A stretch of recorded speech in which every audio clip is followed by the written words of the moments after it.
So, welcome everybody. I said this a little earlier, but I'll say it again for the new people.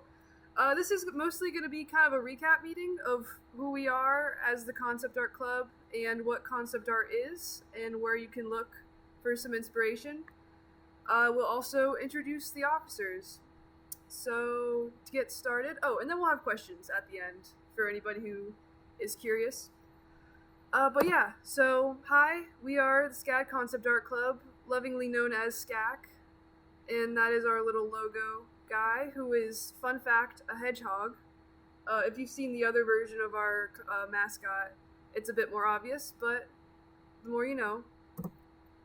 So yeah, SCAC, not the cutest acronym, but it's effective. But yeah, let's introduce the officers. So I'll start us off. My name is Allie Carson. I am a 3D technical animation major. I'm a junior. I am from Palm Harbor, Florida. And if you have no clue where that is, it's kind of near Tampa. I feel like Tampa, most people kind of know. I really like making ceramics, and I work at O House. So if you're ever around O House, you might see me in the wild. Yay!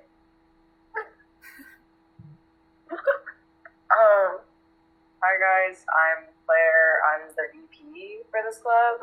I'm in illustration for concepts, but I do a lot of animation classes, so I low-key consider myself half and half of both of those majors. I'm also an RM, like Allie, so if you're ever in Chatham, you might see me.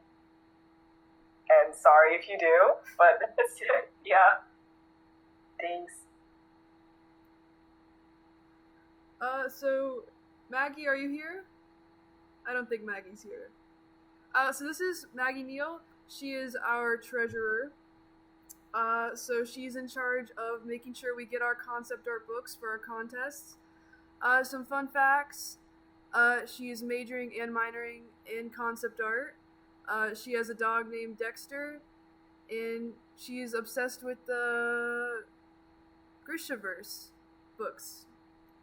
And her major is illustration, concept art, or concept design for animation and games. So that's Maggie. Martin? My name is Big Fang, but you can call me Martin. It's way easier to call me Martin. And I'm majoring in sequential art, a sequential art game. Let's go. My native language is Vietnamese, and I know how to make dream because I worked at Starbucks for 4 years, and that kind of like sucks, not gonna lie.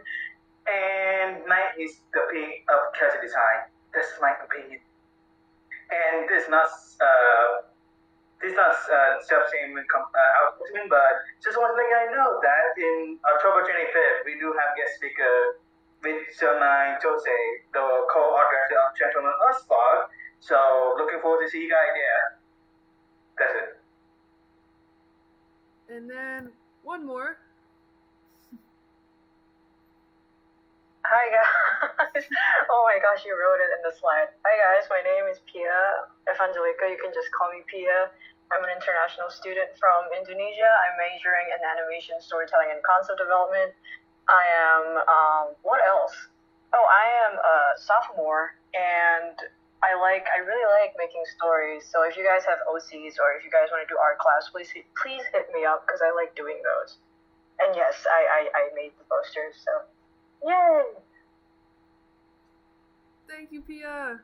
Your work really, so far, just great. Pia, amazing. Does so much work for the club. 11 out of 10. So, what are we? The SCAD Concept Art Club, or SCAC, is a community that offers artists a place to share and gain knowledge about the visual development and concept art world.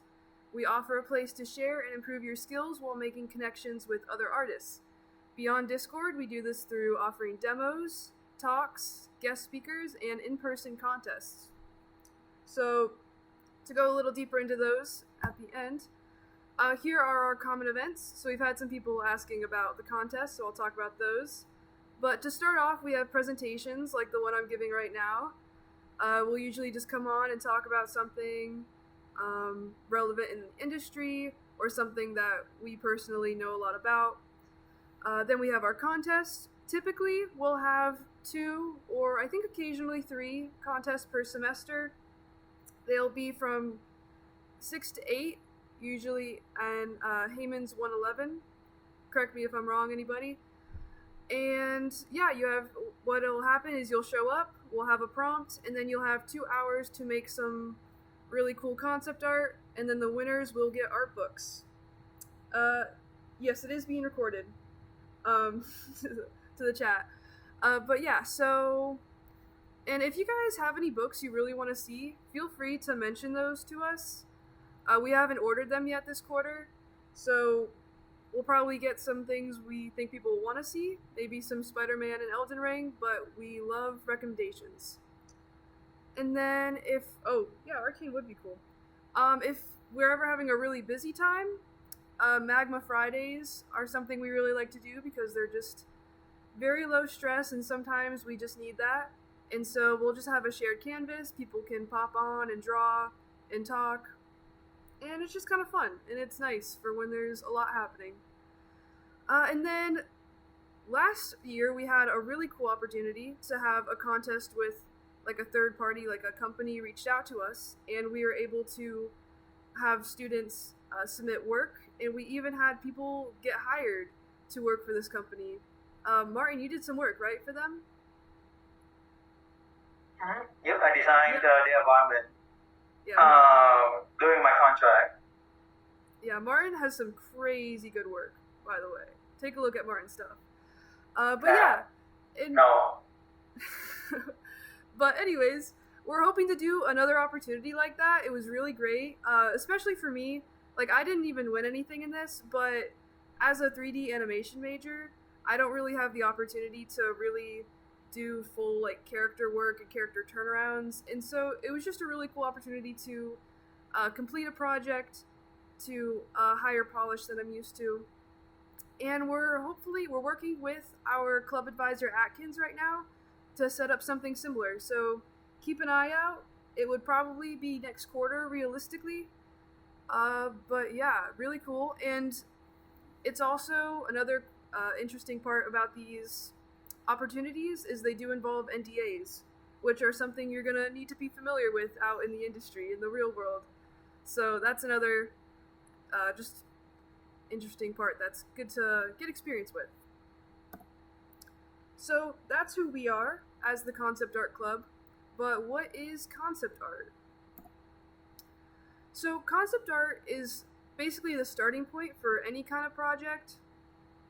Games, animation, comics, costumes, props, any sort of large-scale endeavor is something you kind of want to start off at the idea stage with, you know? So it's kind of nice because if you're really into concept art, you can really apply it to whatever you're really interested in.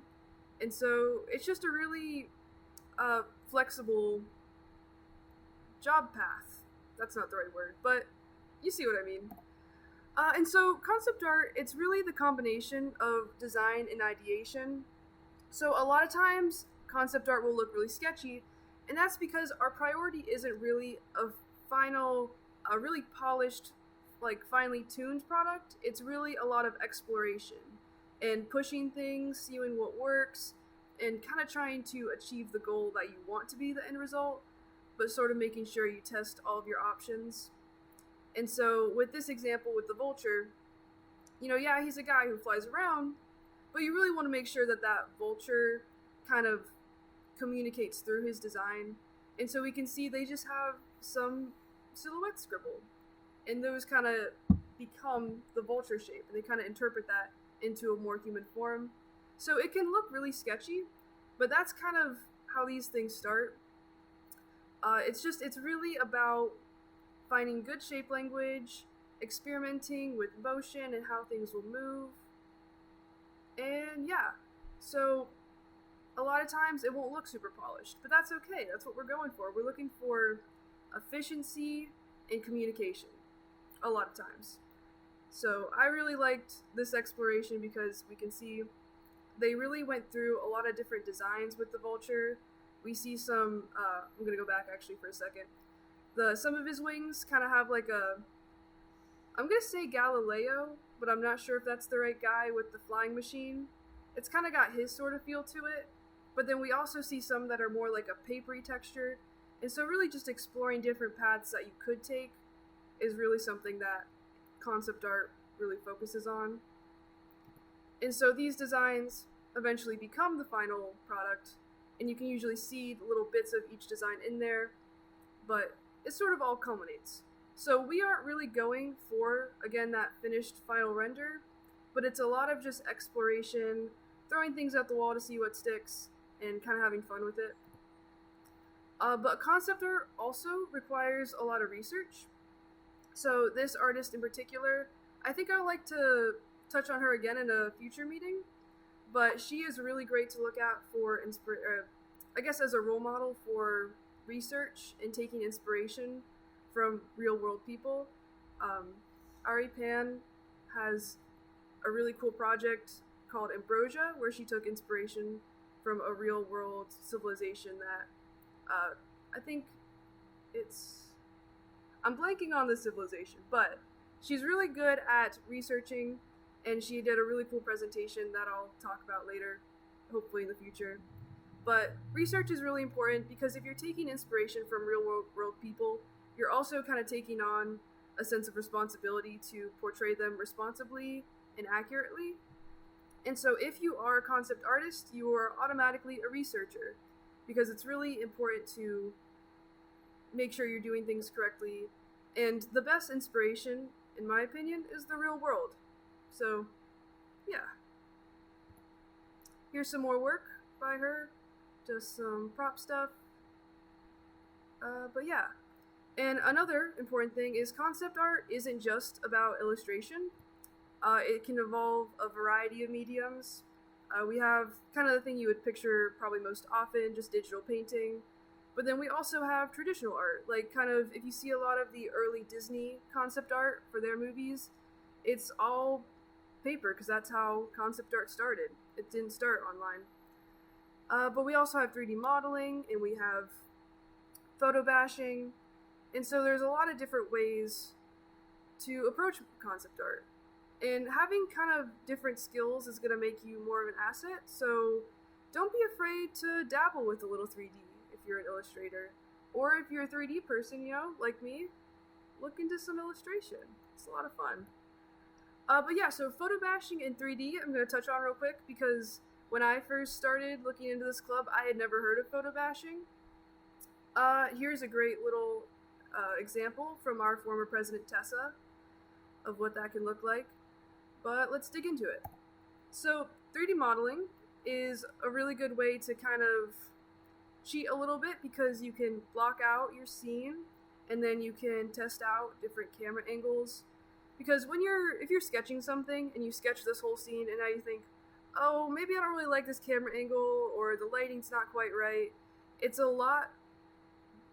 much bigger hassle to then re-illustrate that scene than it would be if you were to make like a quick rudimentary block out and then realize, oh, maybe I want to move this camera across the room, maybe I want to change this lighting, maybe things aren't working. And so it just allows you to manipulate the space pretty easily. And I'll say, as a side note, if you're not going to be doing animation professionally past SCAD and you want to dabble with some 3D, I know Maya is free to you right now, but I'd probably recommend just investing your time into Blender, because Maya is super expensive, and if you're just using 3D for paintovers, Blender is more than powerful enough. Really good tool, and it's free. So that's probably the biggest thing. But yeah, so even if you're try not to be scared of 3D. It can look intimidating, but if you're just doing paintovers, you really don't have to dig that deep into things like topology, and so you can really just kind of pretend like it's Legos and have fun with it. And then, yeah, let's get into photo bashing. So photo bashing can either work off of sketches or 3D modeling. Either one. There is a little bit of stigma against photo bashing, because some artists argue that using outside assets kind of strips away from using your own work. But in my opinion, and I think a lot of people's opinion, when it comes to concept art, we're not really profiting off of the concept itself. We're still going to go in and then create the final product. And so when it comes to efficiency and really kind of exploring, having the time to explore all the different options, photo bashing is a really efficient way to do this. And it still requires a lot of skill. You still have to be able to put these things together in a way that doesn't clash and make them into a cohesive piece. And then typically you'll put these things together and then still paint on top of it. So here's a quick clip kind of to show what this can look like, a sort of a speed run of a block out and then a photo bash. I'm going to turn the volume off because it's kind of annoying. But yeah, and also if you don't really know how to 3D model, you can find a lot of 3D assets online for free. Do be aware if you're getting assets from the internet, whether or not they are copyrighted. You don't want to, even though if you're not profiting off of it, it's still, you want to be careful of where you're getting your things. And if you do get something, make sure you credit it. Credit's really good. Let me get out of this. Oh no, it's restarting. How do I exit? Oh, there we go. So, who are some artists you can look up to? Who are some people in the industry? We got, start us off with Sid Mead. So this is one of the earlier modern concept artists. He's known for his designs from Blade Runner and Aliens and Tron. And he's been called the artist who illustrates the future. And we can still see this kind of aesthetic around today. Obviously in the sequels of Blade Runner and Alien and Tron, but also in other things. Like, it's got a very Promare type vibe. I would call it, I don't know, like sort of a neon punk that we still see around today. And, oh, let me get to the next slide. And yeah, as you can see, I feel like, especially the one on the top left, like, I feel like we could even compare this sort of to Spider-Verse. And so it's definitely a style that's, it's lived on to today. It's still relevant. Really great work. Definitely check him out. And then we have Scott Robertson, who's also kind of also a very futuristic-y artist kind of guy. But he's a really great artist to look at if you want to learn things about like light and perspective and form. He's really good at form. And he sort of set the precedent for speed in the industry as well as the fundamentals to be a designer. Like I think I kind of mentioned earlier, efficiency is huge in concept art because, you know, the project needs to get started. So we really need to explore these things, know how to whip out some really solid shape language and really experiment with things. And so he also has some books that are worth checking out. How to Draw, How to Render, and The Skillful Huntsman, which I'm going to dive into real quick, because that is a really cool resource. So, The Skillful Huntsman, he had 3 students, Scott Robertson, and he gave them all the same prompt, and he had them go through the entire sort of concept art workflow. And so it's really cool because you get to see 3 different people who are all incredibly talented go through the whole process, so silhouettes, sketches, explorations. Yeah, it's really, if you don't really know, if you're not familiar with the workflow of concept art, this is really great because it shows you not only the workflow, but also 3 different people's process. And it's always good to see how like different people approach the same problem. And I do believe that this PDF is online. So I think there's a lot of value in owning a book. So I think if you can get the book and you want it, you know, buy it. But if you're not going to see the book unless you download it for free, I think this is really worth checking out. Very cool. And so here's some more Scott. We got some vehicle explorations. You can just see how crazy talented he is at rendering metal and light and just like the geometry of all of his works are just, it's so clear and crisp. Really good artist, obviously.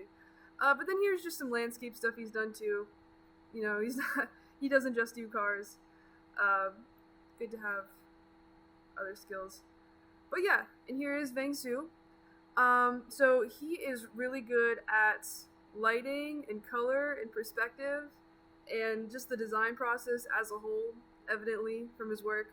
But the main thing I wanted to mention is that he founded FDZ School of Design. And they have a lot of good videos out there that you can go watch that go through like concept art and good practice. So if you want to go find some videos and learn some stuff, I recommend checking out FDZ School of Design and his content. It's really helpful, really cool. And now here's two more artists that aren't specifically concept art, but I just really wanted to talk about because they're really good and I just have some thoughts on it. So starting out with James Gurney, he's a really good artist for looking at visual world building.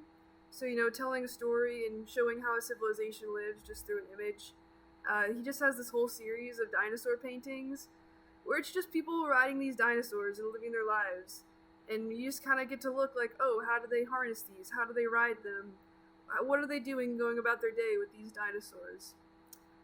So between that and also just his incredible use of color, just to go back to this image over here, like he just has a really good use of color, and I think that's really worth studying and looking at. Also, I really wanted to talk about this piece that he did, because this is more like concept arty, I guess you could say, but I really like that he'd made this miniature maquette that he then expanded upon through sketches that he then went on to put in a final painting. And it's like, you don't have to have a really big project to require concept. Like, it can just be a painting you want to do. You know, you can get creative with it. You can have a lot of fun. It's just, I really liked this. I thought this was really just pleasant. But anyways, next we have Ayami Kojima. I love her work because she kind of just creates whatever she wants, however she wants. Because she wasn't really trained traditionally, she was self-taught. And she said that she would go to stores and she would just find art supplies that she thought the packaging was like, looked the best. And then she would just take it home and mess around with it. And this is, she did a lot of the art for the early Castlevania games. So she'd be, I think, would be more considered just a character artist. The line between character artist and like concept artist, there's a lot of kind of like blurred lines there. But I just wanted to kind of show this as an example, because even if you're a traditional artist or the way you create isn't like super mainstream, because a lot of concept artists are more strictly digital, but whatever your medium is, or if you're like her, which is just kind of like any physical medium she wants to put together, there is like a space for you in the industry. You can, as long as you're persistent and you're really working at what you do and love it, I mean, this is just crazy, right? Look at, insane. But yeah, like, just look, she starts with painting, then she goes on to palette knives, and then like a blending tool. So yeah, don't feel like you're limited just to the more common mediums. Yeah. But moving on, if you're new to concept art and you don't really know where to start, just start with something fun. Start with something you're familiar with. Here's just like a dumb little, one day I was just thinking about, you know, what if I just put Luigi's Haunted Mansion and Security Breach and just bashed them together and made them one thing. And I made a Glamrock Bowser, that's the animatronic name. And yeah, so I just made some silhouettes and some little character expression explorations, and then I just made a Bowser guy. And one day I'd like to 3D model him. That's a project for the future. I'll post it on the Discord one day when it's done. But another really, really great way to learn is to come to our contests. They're super fun. They're my favorite thing about the club. 6 to 8, you know, 2 hours to make some really cool art and to win some books. Stop by. Very fun. And if you want to become an officer, if you want to get involved with the Concept Art Club, we are accepting officer applications. Sadly, Martin and Claire are going to be both graduating this year, so we're going to have some open spaces, and we'd really like to get